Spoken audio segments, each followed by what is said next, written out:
This video is for existing Droplii users and explains how to transition your account and data to the new Droplii 2.0 app. The first thing you'll need to do is go to the App Store and download Droplii 2.0. Once you're in the app, you'll create a new account. Even though you already have a Droplii account, you'll need to create a new one on the new Droplii 2.0 system. Click Create Account. Apple released a feature that allows you to create an account using your Apple ID. If you'd like to do that, you can click Continue.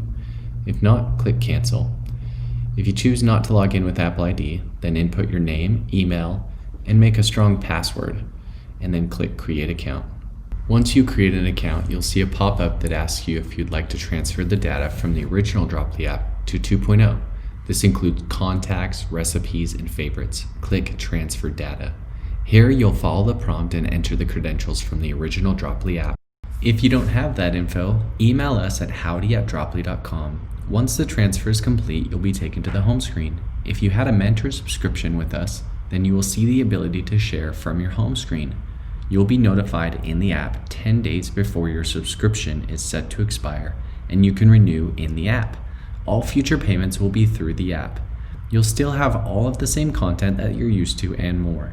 Recipes that you've favorited will show up here, and recipes that you've created will show up here. If you have contacts, they will show up under the Contacts tab, as well as any contact groups that you may have created.